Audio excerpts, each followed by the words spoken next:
Hey! Hi, everybody! I was just practicing some movement because, that's a fun thing to do. And it's actually what we're going to talk about today at Acting from All Angles. Yay! First, let me introduce myself. My name. Just had a little happy hour. Not. My name is Julianne Lichty-Stratton, and I am the creator of Actors in Action Professional Acting Conservatory, where we are dedicated to creating a fail-proof acting process for our actors so they can rock any audition, callback, or booking, or anything to do with acting. So today we're going to talk about movement. It's been really, really cool in my classes this week, well, the last couple of weeks. First of all, I went in and I've been working with Jeff Johnson and Robert Andrus a little bit with their casting, helping them out there. And of course, I'm learning so much by watching. I've done casting before. I've cast my own things, but it's been really, really cool being able to see casting and how it works within their office specifically. And one thing that I've really been noticing, well, one of the many things, is movement and how important movement is for acting, especially for character development, and in comedy. Tons of movement. You can do so much with movement in comedy. All right, so we're going to be talking mostly about a couple of things I've been doing in my classes lately. We've done them before, but I'm really bumping up the movement, and that is called effort shape. It is a type of movement you can do. There's so many different ways you can approach movement, and you can train and learn how to move for acting. But I really like effort shape. So I'll go back to my past a little bit, where I went to DePaul Acting School, the theater school at DePaul University in Chicago, and it's a 4-year program. I got my BFA there, and we had a movement class every year. We had movement, acting, and voice. So like an hour and a half a day, or every 3 to 4 times a week. And I loved the movement classes. They were always wacky and crazy and fun and super helpful. And some of them I didn't understand what the techniques were about until like a few years later after I'd graduated. And I was like, oh, okay, I see why we were doing this and what this had to do with acting. But I'm also a trained ballet dancer myself. So I'm really comfortable with my body. I know how to move it. And that's something I think if you have kids that want to get into acting, I would get them into dance ASAP, ASAP. Just get them in there because you're going to learn how to use your body. And even now, if you are an actor and you feel a little awkward in your body, go take a dance class. Any kind of dance will be really, really helpful and focus getting into your body. So, all right, so effort shape. Effort shape, I'm going to give you a couple of links here, of course, because I'm your link girl. Let's see, here is an article on effort shape from Theater Folk blog. And it talks about what it is. Effort shape was developed by this man named Rudolf Laban. He was a modern dancer, and then he worked with actors a lot. And he had this idea that there were 6 different kinds of movement, basically, which were indirect, direct, light and heavy or strong, and sustained and quick. And there's also, some people say he did bound and free as well. I wasn't taught that way, but that's on some of the literature for it if you want to look it up. So what he did is he took those 6 different kinds of movements and he put them together. He combined them for three each, and made other kinds of movements, 8 in total. Ring, punch, press, glide, float. All of those movements have very specific things they're doing. They're either indirect or direct. They're either light or strong, or lighter, strong, or lighter, heavy, or they are quick and sustained. So you combine those 3 together and you're going to get different kinds of movement. And so how the actor uses this is you explore these different kinds of movements, like ring. Ring is indirect, strong, and sustained. So you think of like, I'll get up and start moving for you. Just think of like the orcs on Lord of the Rings, and just are very like ringy. And punch is more like punching, your straightforward glide. Clearly you're just gliding, you're moving slowly. So what you can do is you can take these different movements and really explore them in your body, and then you can tone them down a titch and put them into the characters that you're playing.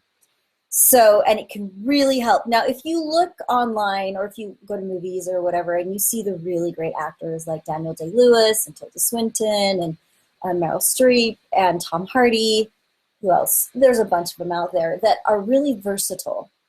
We've got our really super versatile actors. And then we've got actors that are good, but that aren't as versatile, like Tom Cruise. Tom Cruise always plays Tom Cruise. He doesn't ever do like character-y work kind of thing.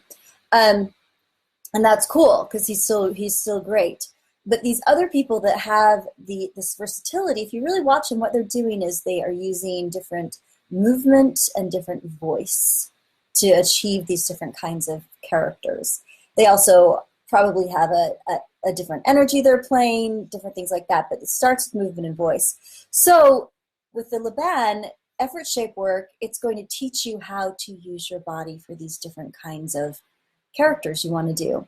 And you can also find and explore if you're kind of lost with a character, if you're like, well, I'm playing this role and he's a cowboy and I need to make him a little more cowboyish, I don't know how to do it. You can get into the effort shape and you can practice and you can learn. Does he have kind of a ring to him? Does he have kind of a punch or a slash? Does he have a float every once in a while? Does he do stuff like that? How does he talk? Does he talk like a ring? Does he talk like glide?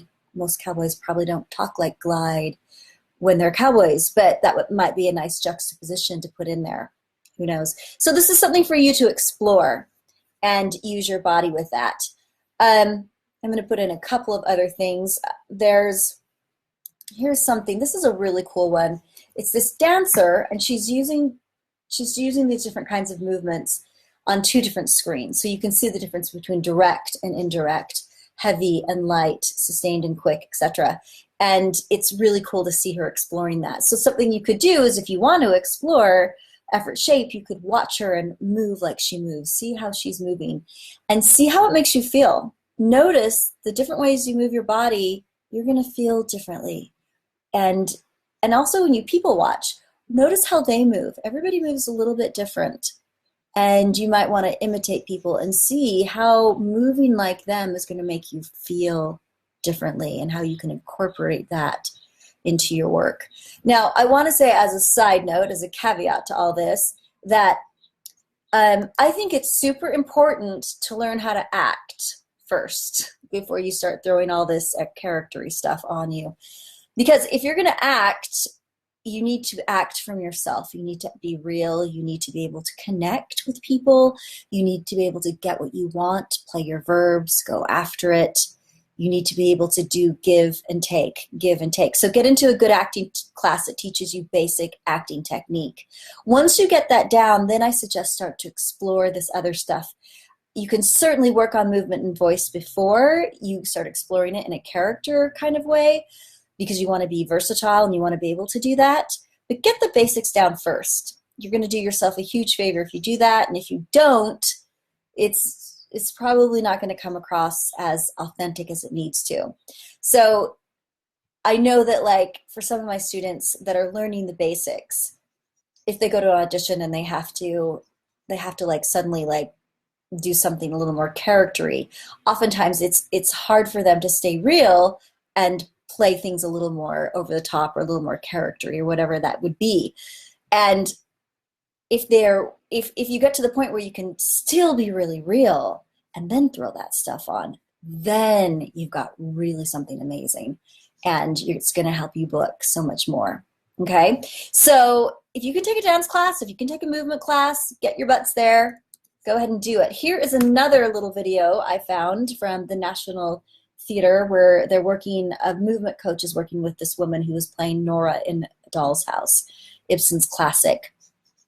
And it's really cool to watch how they use different things. They pull things from paintings, they pull things from colors, they pull things from animal work.